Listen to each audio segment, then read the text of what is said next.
Hey, what's going on, everyone? James Gunn here, and welcome back to another episode of the Political Freedom Fighters podcast. Now, in this episode, I have a returning guest for all of you today. For those of you that don't know, a little while ago, I interviewed Libertarian Matthew Lazix running for U.S. House District 2, and now this time we have the Green Party candidate running for U.S. House District 2. With that being said, I want to introduce you all our returning guest, Michael Dublin. How are you, sir? I'm good, James. How you doing? I hope you and your listeners are doing great today. We are doing great, especially since you're the first non-libertarian in a while that I've interviewed so far. So this is great. Oh, you had a long string of libertarians, huh? Yep. So I guess since we do know a bit about you, let's go over a quick reintroduction as to who are you and what do you do. Well, Michael Dublin. I'm here in Garner, North Carolina. Live here with my family. I'm from Raleigh, Raleigh native, so I'm born and raised in North Carolina. So went to school here, graduated at Sanderson High School, graduated NC State University. Spent the last 25 years teaching in middle school and in the Wake County Public Schools, or maybe I shouldn't have said that, in the public school system. And I've recently retired after 25 years. And just someone who was looking to serve. When I became a teacher, the reason I became a teacher was to serve. There was a need, and I wanted to meet that need to better our community. So it's time for me to move on to the next chapter in life, to continue to serve the community in the capacity that I'm seeking. I've always been involved with social justice issues and ecological issues from my youth, from my teen years. My grandmother got us involved with the NAACP at an early age. So I was a newspaper boy at the age of 13. I've always been involved. I met the Reverend Jesse Jackson when he came to Raleigh. I believe it was 86. And I was able to march with him. And so someone just always been involved, and I want to continue to be involved in running for office.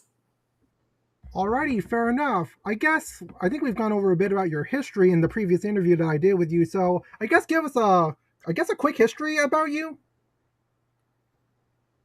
As I said, I'm a Raleigh native. I've been involved.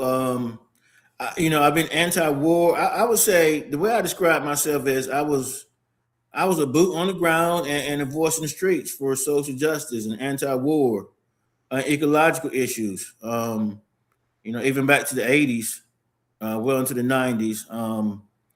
Even in Raleigh and Durham area when there were police shootings and in Raleigh and Durham, I was out there on the streets marching.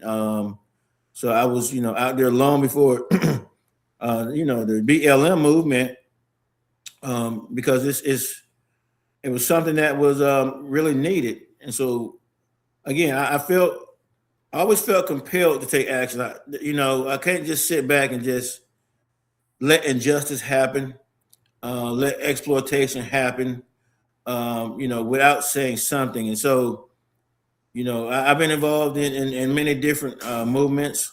And so history-wise in North Carolina, and now as a teacher, I talk about the government, which is something that I've always had an interest in. And I also taught about writing and doing essays and speeches, things that I've done myself. And I always encourage my students to get involved. Some of them did, especially like after a lot of school shootings. Some of them asked me to help them with signs and protests and speeches, and they got involved. And I was really proud to be able to help them to do that. It was not my idea to get involved in politics as far as running for office, but I always encouraged my students that they could do it. And it was kind of my idea to kind of retire and do something simpler. But when I saw the Black Lives Matter movement and the George Floyd situation and young people getting involved with the anti-violence and the school shootings. I realized that, I need to get involved as well, and maybe this time in a position of leadership. And also been frustrated with seeing the gridlock in our government, when you have the blah, blah, blah side versus the rah, rah, rah side, as I like to say, and understanding why things are the way they are, and partly because of this two-party system, which stifles the opinion of average people, and it doesn't even take into account the opinions of average people, due to the fact that they answer to their constituents, which you would think are the people, which it should be the people, but really they answer to their corporate, their donors, and their political interest groups, as I like to say. And so I see a need. James, for someone who hears the call and says, I'm going to step up and try to serve the people and try to be someone that speaks for the people, because in the Green Party, as you know, we don't take corporate donations. So we answer to the people, the average citizen, the teachers, the firefighters, the construction worker, the restaurant worker, the warehouse workers. And these are the people whose voices are missing right now in our government, as these corporate parties only answer to their corporate, I would say masters, their corporate masters. Fair enough, and I'm so happy that you're running. I hear you have like a lot of Greens running, so that's pretty good. We have in North Carolina a pretty large slate. I think many people recently have heard of Brian McGinnis, since what happened with him at that Senate subcommittee here in last week. So he's running for Senate. Anthony Aguilar, who also is a veteran, who is running for the U.S. House for Congressional District 13. We have others that's running for State House, State Senate, and I believe two. I'm not sure on one of them, but two are running for county commissioners. And we had one go through the primaries in Raleigh for the city council at large. Yeah, Josh Bradley, he made it to the runoff, so. Yes. Alrighty. So I would love to interview all of the Green Party candidates, like, at some point. So I really would like to talk to someone about that. But anyways, what's your thoughts on the Democratic Party and the Democratic incumbent? For a congressional district too? Yes. She is, there's Deborah Ross, for the listeners who don't know. She is the incumbent. She is, I believe I know she's on the Judiciary Committee and I believe Ethics Committee. And I don't know if you saw the State of the Union address. She was sitting right in front of Rashida Tlaib and Ilhan as they were, jostling and saying things back and forth with the president. And she just sat there. And I know that Hakeem Jeffries had said that the Democrats should either boycott or just sit quietly. And so I guess that's what she was doing. She is, again, someone that takes money from corporations. She takes money from, APAC or APAC affiliates. She is someone that represents the, I guess, centrist Democrats. Some would say liberal, but the term liberal with the Democrats is kind of still more to the center. And so she represents their interests. And I think that comes across in the voting, because as we know, with the situation in Palestine and Iran, and those that could stand up against those kind of actions, that could stand up against funding genocide and funding imperialism on the Democrat side, they don't do it. and she's one of the ones that votes to go ahead and allow those things to happen. She says she on her platform access to health care, but what does that really mean if you can't afford it? So I think she's like most Democrats and most politicians. They're very they're very good sounding policies. It's like the silver tongue. Yes, we support affordable housing, but what does that mean? What's the action behind it? It's on the platform, but what does that really mean? And I know, like, access to healthcare. I say this kind of joking way. I have access to a Aston Martin Bugatti, but I mean, I could walk in and buy one, but guess what? I can't afford one. So a lot of the healthcare, the junk healthcare that's being promoted, it's not sufficient. So it's interesting. She's like almost all the Democrats. If you ask them, do you support universal healthcare? They would say they support access to healthcare and improving Obamacare, which in some ways has been tragic. I know it's affected my family. It's affected people in so many negative ways, where we end up paying more money, or think about people who don't get insurance at all because they can't afford it. Or they go bankrupt from medical bills.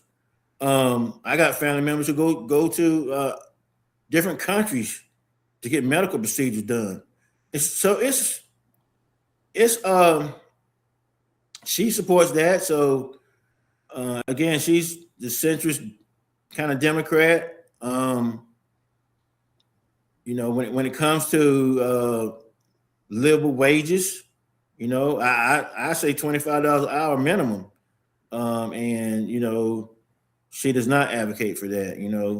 I say housing for all, more social housing in the city to combat the housing crisis and the amount of homeless people in the city. And she does say she supports affordable housing, but what's been done about it? I know a couple of years ago she came to Raleigh with a check for $750,000 and had the Raleigh City Council. They all had this big check and took a picture of it. But what does $750,000 do to affect affordable housing in Raleigh when in that same neighborhood, there was a house next door going for $700,000? I know I'm saying a lot. I know that when people were trying to get in to see her to get her to call for a ceasefire, they either weren't heard or they got in and were able to talk to an intern or someone like that, and she never would call for the ceasefire.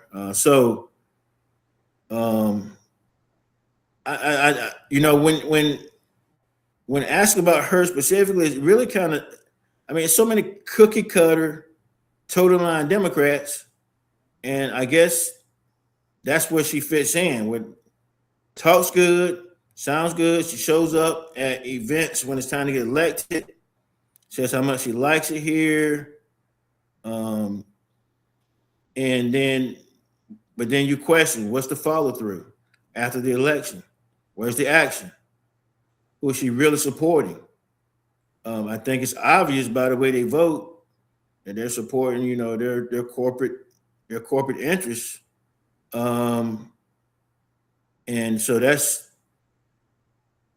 what I think kind of encapsulates just the modern centrist kind of Democrat who sounds liberal and sounds like they want change, but it's just no follow through. All right, fair enough. I guess next up is the Republicans. What is your opinion on the Republican Party? And since this district is expected to go blue, I gotta ask, why can't the Republicans win this race? And I'm trying to.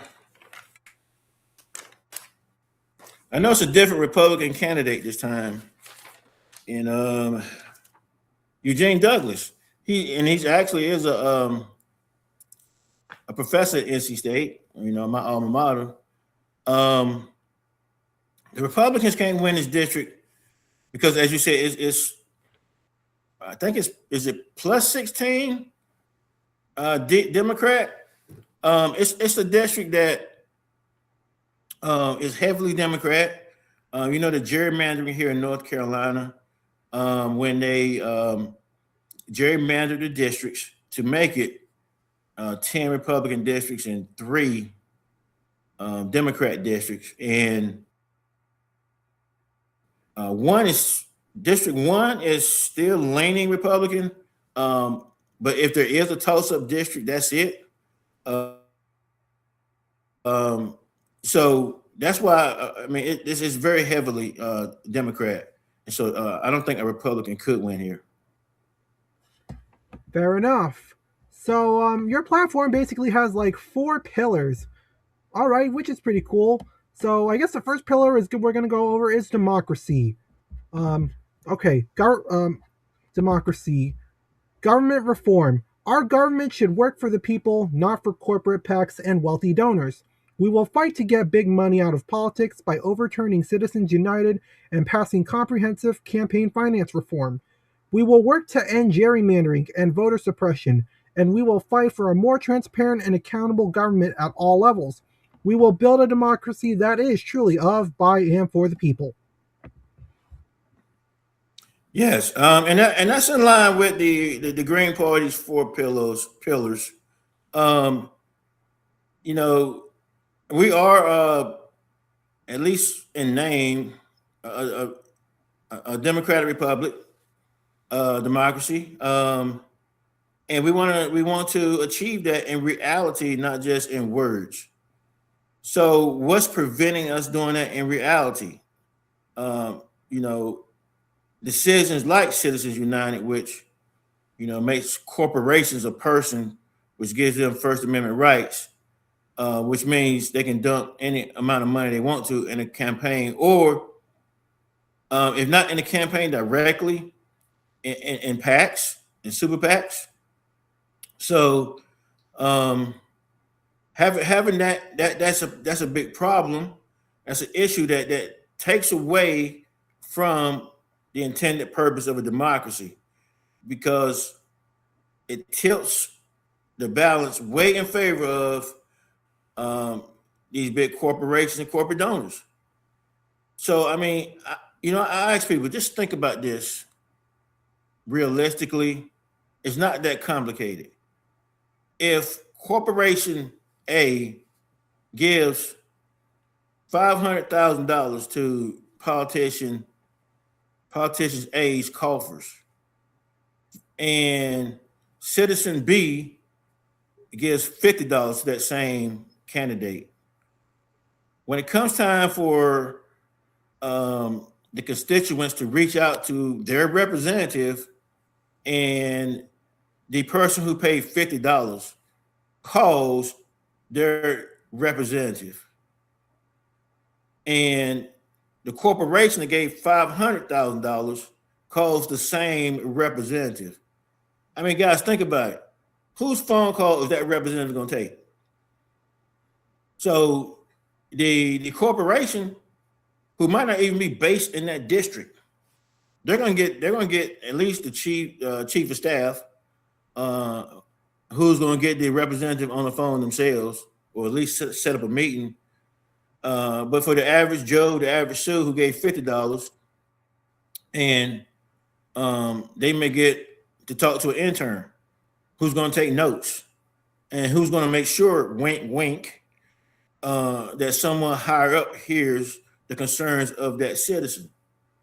And so when you think about it like that, it's like, well, then who is the representative really representing? And we need to change that. So some of those things like Citizens United, they need to be changed. We need to make sure that we get that big money out of politics. Now, would that be easy? Definitely not.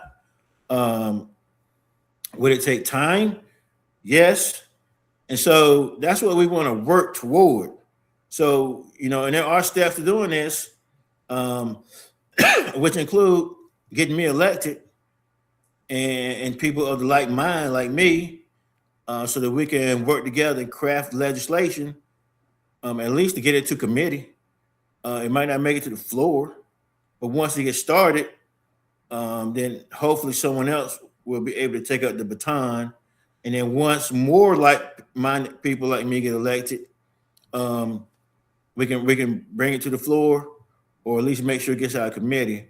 But I understand it's going to take steps because it is so ingrained right now. But I believe people are starting to catch on. That's what I have hope in, because the average people, the average voter is starting to catch on, and they're starting to want change and starting to demand change, and get the money, big money out of politics. And James, it's not just gerrymandering. And when we say gerrymandering, we mean both parties. Now, in North Carolina, they complain about the gerrymandering that the Republicans have done, but in other states, it's the Democrats that do it. So it's the whole thought process behind it, because with the gerrymandering, the whole idea behind it is not to represent the people better. It's just to hold on to power. And that is where the problem is. And that's what needs to be changed and fixed. If some change is made, it should be made so that people get more representation, not less. I actually agree with you, especially with the gerrymandering in California, in Texas, in New York. What else is there? Oh yeah, in Virginia and some other states like Illinois, Indiana, I believe, as well, and probably South Carolina. I believe Florida as well, right? Yeah, like there's a ton of states out there. It's freaking horrible. Yes, it is. I agree, James. All right, next up, ecology. All right, a signature proposal of the Greens. Environmental justice. A Green New Deal for North Carolina is not just an environmental issue, it's an economic and social justice imperative. We will invest in renewable energy, creating thousands of good paying union jobs, and ensuring that the communities most affected by climate change and pollution are the first to benefit from the new green economy. We will protect our state's natural resources from the mountains to the coast and hold corporate polluters accountable for the damage they've caused.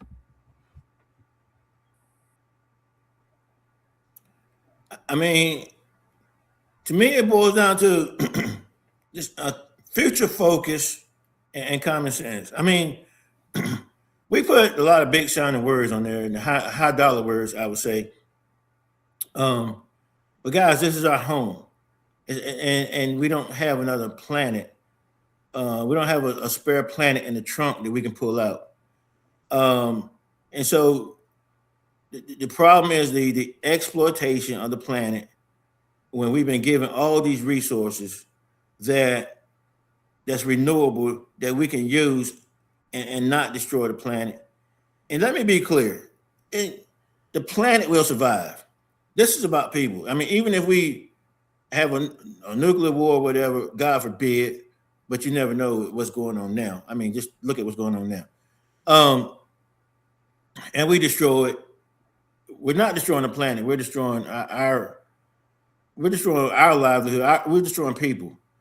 It may take it 10,000 years or whatever, but the planet will recover.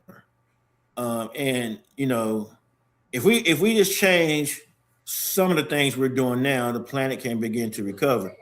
I mean, I remember looking around North Carolina here during COVID, and just the fact that the amount of cars, the amount of pollution going up in the air during that time went down because more people were at home.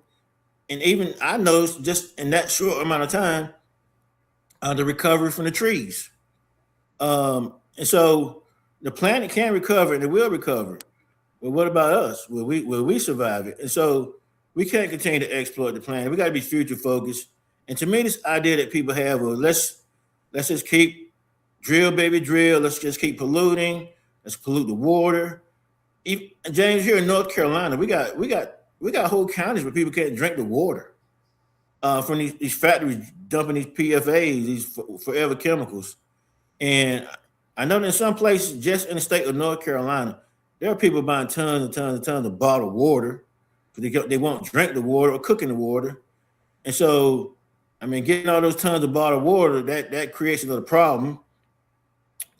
if we're not, recycling and renewing. And so this idea just of living life for now, polluting the skies, um, is just it's farcical, and it's going to cause our downfall. I can't look at my kids and my grandkids and say, well, I don't care about what kind of world y'all live in. I don't care about, if your skies are even more polluted and you can't drink the water. We got to survive now. It's the economy. But there are different ways of doing the economy that's more sustainable, better for the environment, better for people. And it's just giving a dang about people and giving a dang about life and people over profits. So, it would be great if God or the creator, whatever you believe in, gave us an energy source that was close enough to give us heat and electricity. And if we used it, wouldn't that be great if the creator gave us a star close by that could provide our needs renewably without destroying the planet?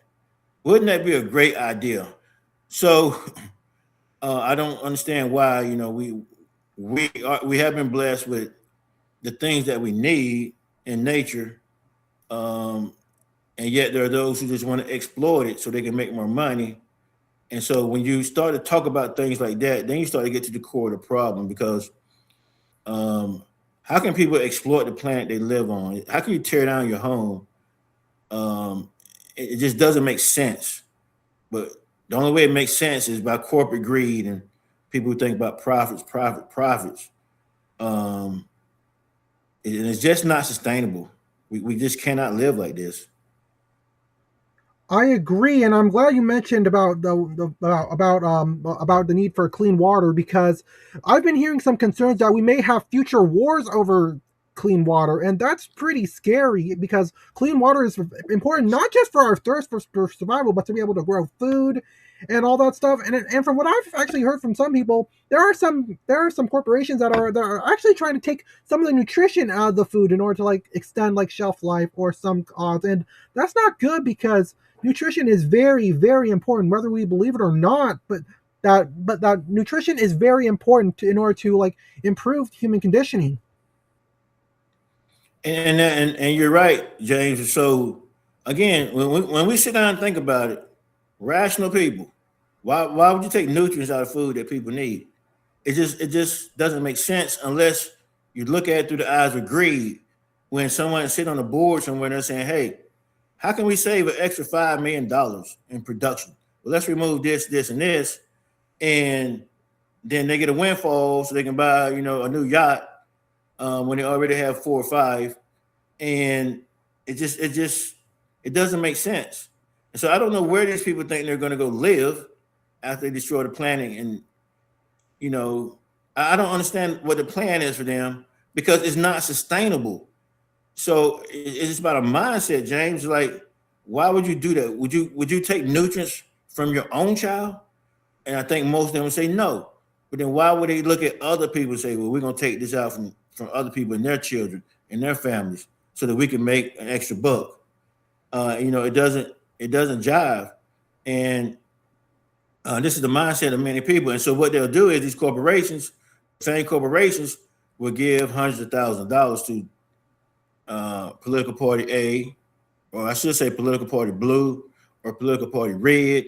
And then when it comes time to vote on legislation that would maybe force them to stop doing what they're doing, then our people who are supposed to represent us decide to represent the corporations to the detriment of the average American. Alrighty. All right, next up, social and racial equity.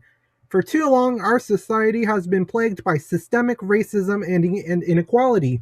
We will fight to dismantle these systems of oppression in all their forms. This means reforming our criminal justice system, yes, ending mass incarceration, yes, and investing in community-based alternatives to policing.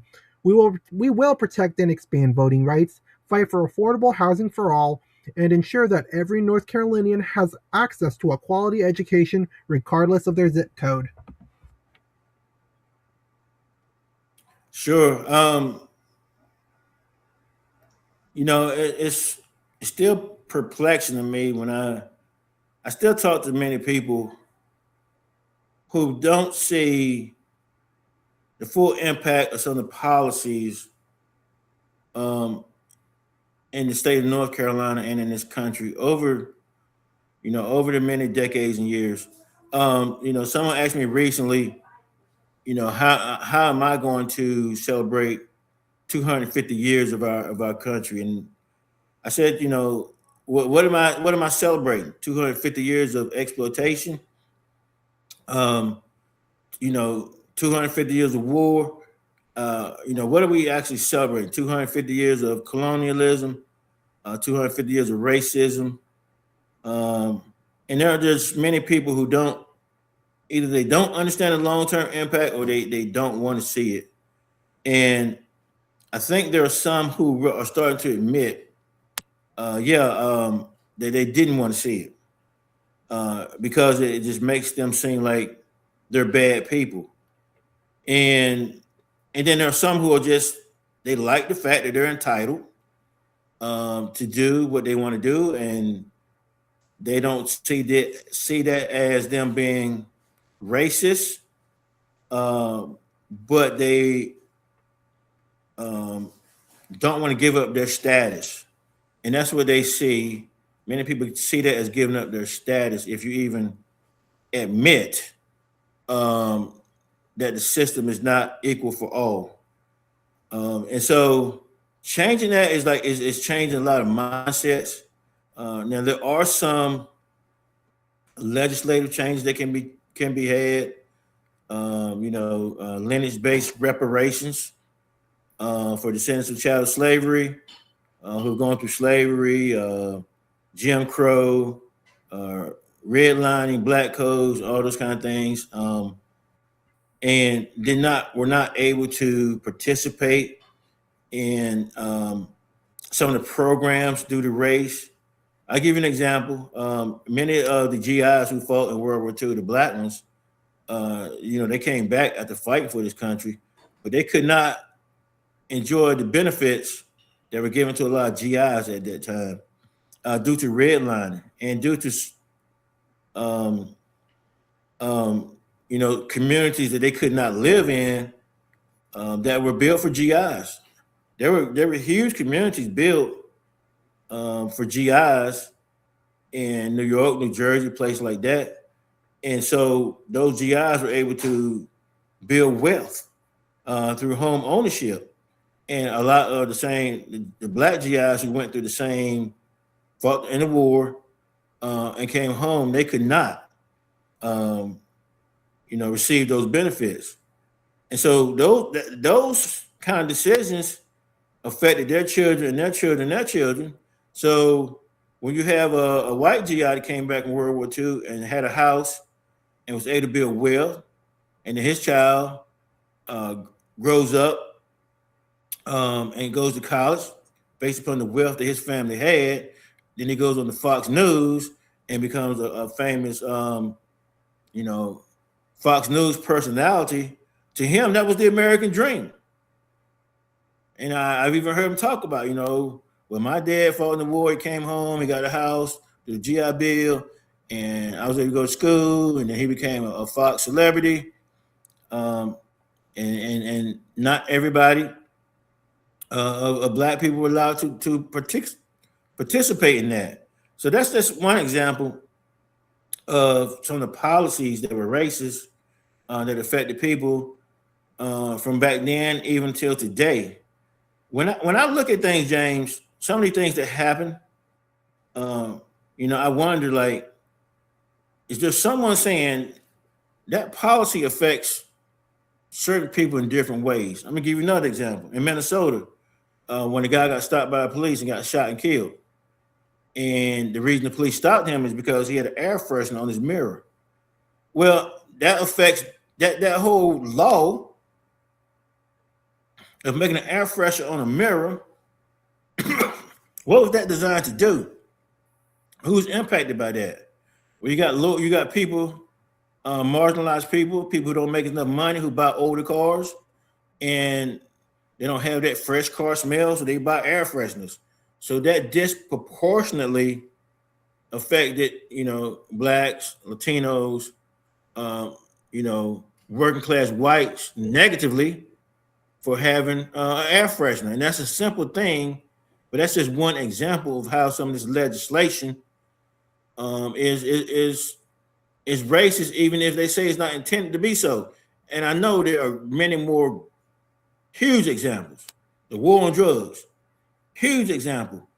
And I could touch on that, but it's like a lot of people already know about that one. So that's why I wanted to bring up other examples for people to think about. That's true. And how I'm going to probably celebrate this 250th anniversary thing, I literally remember saying this to myself. I was going to celebrate it by interviewing third party and independent candidates because I despise our two-party system. That's a great plan, James. That is a wonderful plan.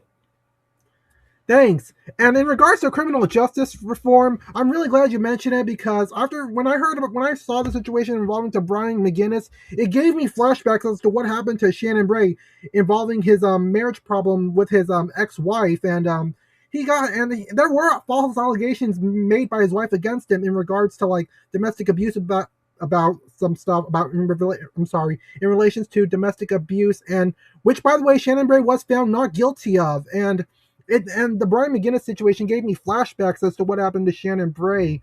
And I know this was different. Shannon Bray's was more of a marriage situation, and Brian McGinnis's is more of a anti-war thing. But it still gave me flashbacks as to how much our system has been a massive failure. Yeah, I mean, and policing in general, the rule, and I'm trying to remember the name that gave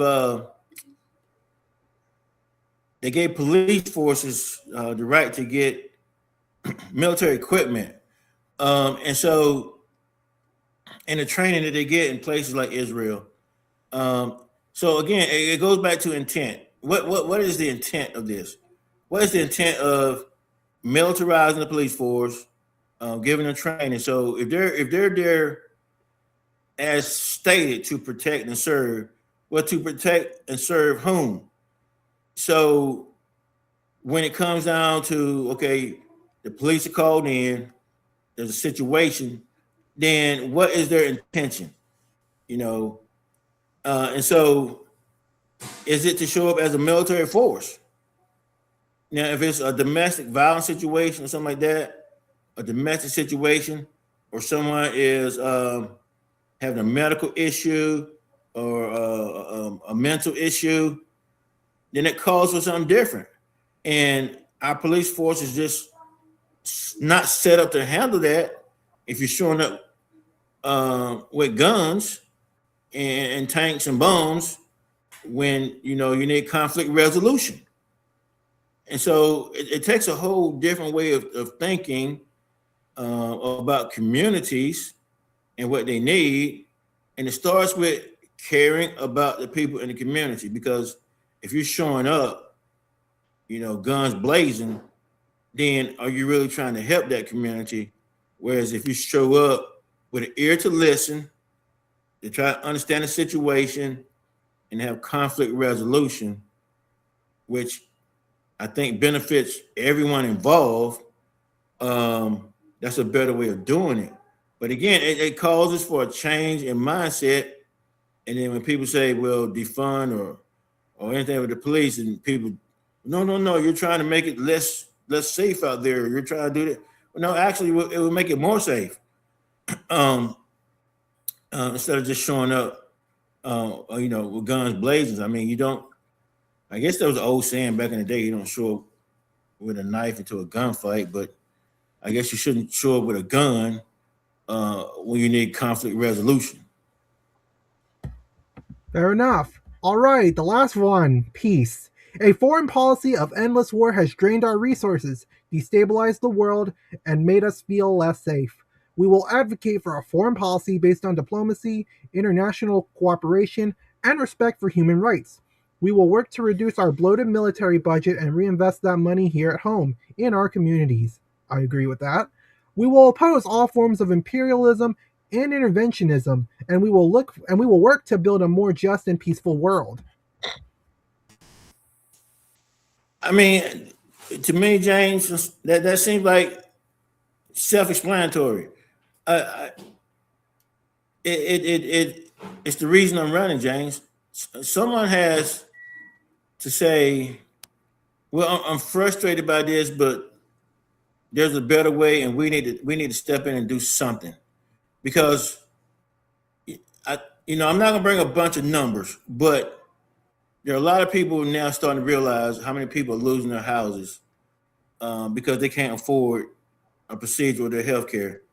Um, you know, a lot of schools. Like I said, I recently retired, and there's so many schools that are so dilapidated, and they need so much care. They need so much done to help the schools. It's ridiculous. I mean, and I live in a more I would say Garner Raleigh is not one of the more poor districts. Wake County is definitely not one of the poor districts. But even the needs in my school, you see stuff breaking down. Um, you know, bathrooms broken down, rats, roaches. I mean, and the teacher morale is low because they're not passing the budget, they're not making enough money. They had to go to work, um, teach class, go to meetings, do duties, hardly ever get a break, and then a lot of them have to go to a second job. So, I mean, what am I saying? Do we not have the funds to um, build better schools, to pay our teachers, the people who care for our children, um, to bring in more counselors uh, for everyone's mental and emotional health? Um, do we not have the funds for that? I believe we do. Can we not feed them? Can we not feed everyone? Can we not have universal health care? I believe we can. Uh, can we get people housing, social housing, so they don't have to sleep on the bridges, on park benches? And I mean, we're talking families. Um, and yes, I believe we can. But what would that require? I mean, where's that money going? It's going to these endless wars and this military budget, which is, I believe so many people have seen the figures on what percentage this country spends on military compared to other countries, which we claim are the bad guys, like China and Russia, and the percentage of um, that they spend on their military, it pales in comparison to what we do. And so I say this, and sometimes people think I'm saying it jokingly, but or facetiously. It's like, you go to someone and say, "Well, I can't afford my health care," and a lot of people they go without it. So we go to our government. We say, "Can we have health care?" They say, "No, we can't afford it." We go to our government and say, "Can we get better schools?" No, we can't afford it. We go to our government and say, "Can we get a livable wage?" No, we can't afford it. But then Israel pops up. Hey guys, we need $40 billion for this, or we need $80 billion for this. We need y'all to come help us in this war and spend all money over here helping us. And so I'm wondering, it's like, and I do think people are starting to wake up and they're starting to say, hey, how come we can't get the things we need? How come I can't get my college loan paid for? But we can bail out other countries. We can go bomb other countries. We can bail out big industry. Um, but when they bail out big industry, they call it something else. But then the needs of the people, they always tell us they can't afford it. And so I'm hoping to get elected. Um, and when I walk up the steps of the east side of the Capitol and then turn left and go into the chamber, the House chamber, people will know that they have somebody that cares about them more than these military bases around the world and supporting genocide and supporting imperialism. Um, and that we definitely need to work with people around the world instead of just trying to be a cop or you know, going around shooting people and knocking them in the head, but just trying to work with the world to make this a better place. I agree with you 100%. And here and in regards to the teachers thing, I've been hearing some stories about teachers actually quitting their job, people not wanting to go into teaching, and I've heard a few reasons, ranging from not enough pay to disrespectful kids. Mainly those two reasons, but I think there might be some others out there. And what can we do to stop the increase in teacher burnout? As I said, James, it was a struggle just to get a 30-minute break. Um, and I mean, a 30-minute break was just you can sit down and eat and think. Because you got to run here, you got to run there, you got to do this, you got to do that, and it's part of the reason is because of the shortage of teachers. The other part, I believe, is pay. The amount of money that is allocated to the schools and to teachers. So just imagine how tired you would be if you got to work at a school 9 hours a day, 10 hours a day, then go work 6 hours on your night job. And it's the disrespect is not for me. For me, it wasn't the kids. The kids, they were bad, but kids were going to be kids. But the disrespect from administration, from the county, and what I mean by that is looking at your teachers as not being professionals, and just meddling and meddling and meddling when teachers are trying to do their job, and just making it even harder. And so I think about that, and um, the what is the goal of teaching? That seems to have changed, James. I think it used to be you wanted to educate students, you want them to learn and be able to think on their own. It's just that in this current, I guess I'm not gonna say method of teaching, but they've gone from the art of teaching to just only focus on the science of teaching, which is focusing on tests, tests, tests, data, data, data. And one of the things I struggled with was to get people to say, okay, yeah, we keep saying data, data, data. I'm like, these are kids. They are people. They need social, emotional support. They need to just go out. I fought for, recess. They need to go out for 20, 30 minutes and hang out with their friends and just kind of, well, no, we can't fit that in the schedule because they need to have more time to study and get ready for the next test or get ready for that. They need to get ready for this. We can't fit it in the schedule. And so, again, just trying to get people to be more understanding of humanity in your teachers, in your students, and not just data, data, data, and making teachers feel like crap if their data doesn't line up to this or that. When that teacher's showing up every day, like I said, sometimes they had a night job. They're still showing up. They don't feel good. They still show up. And that's because they care. I have not known a group of people that care so much about other people. And believe me, teachers try everything they can. Now, are there some bad teachers? I would be stupid to say no. But overall, just teachers deserve way more respect, and I don't mean just from the students, from the community, from administrators. And I think if they did that, then maybe they would be able to attract more people, caring people, into the profession, instead of making it such a toxic environment. Fair enough. And a lot of people do say that parents really, really need to check in on their kids. It's not the teacher's jobs to take care of the kids. The parents should play an important role into making sure that the kids are doing what they're supposed to be doing. Yeah, we should work together. I mean, and we do know that some students actually spend more time with their teachers than their parents. Um, but I get that because some parents have to work at night, and some of them have to work two jobs.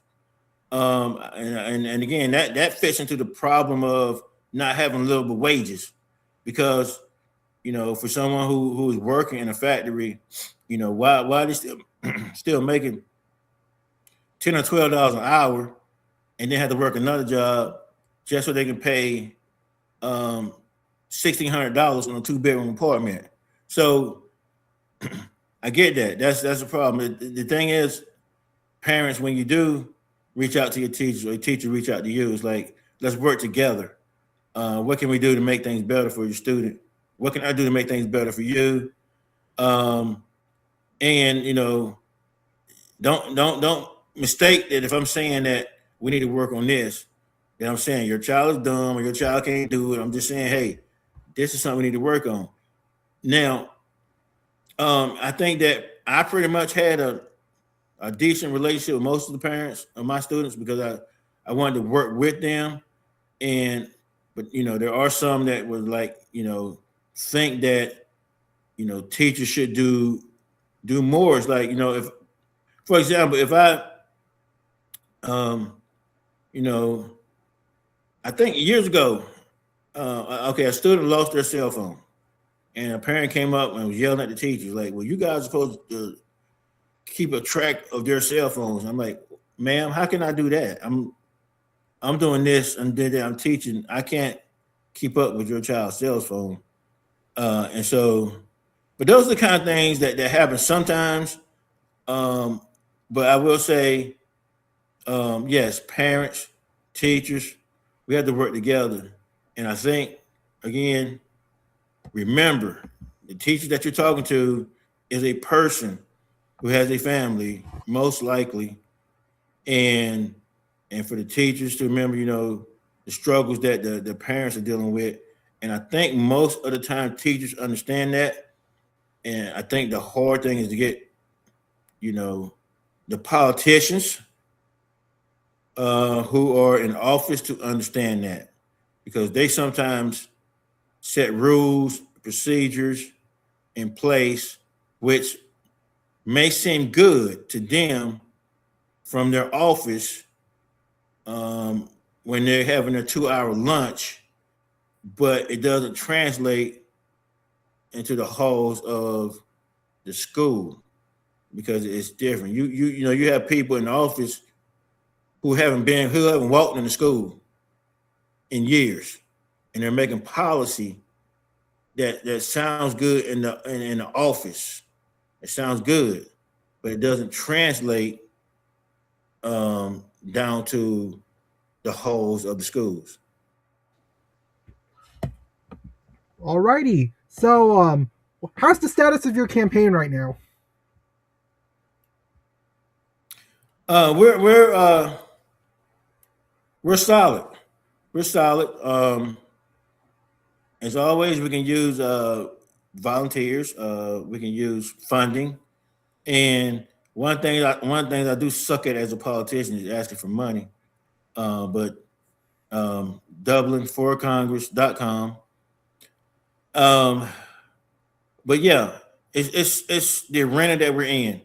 Now, we don't take corporate funds, so we are good stewards of your donations. So don't worry about if you donate to Dublin for Congress campaign and think this guy's gonna go out and buy $10,000 worth of steaks, or whatever. I don't know what that figure was.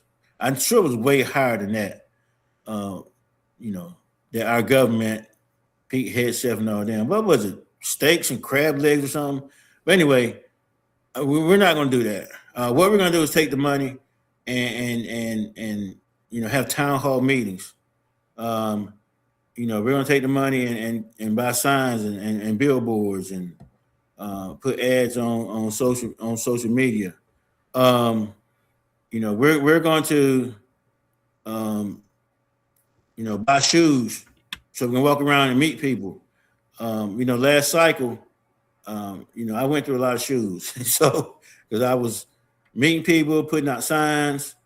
And anything that people can do to help us. I mean, maybe you have some expertise that you can help us with, or maybe simply when we have when we're calling people, maybe you can maybe people can volunteer and do that. So we're in good shape. We're on the ballot. We're not technically not yet because with the Green Party, and I think you know this, James. We had a nominating convention, so we could not participate in the primaries. So that's why, to your listeners out there, if you say, "Well, I didn't see any Green Party," well, you didn't. But we have our list of candidates, our slate of candidates, and we'll go down to the State Board of Elections, and we'll pay the filing fee, and then we will be on the ballot in November. So we're solid. We're moving forward. We're growing. So I think we're in good shape, James. Alrighty, last question. Is there anything else you want to talk about?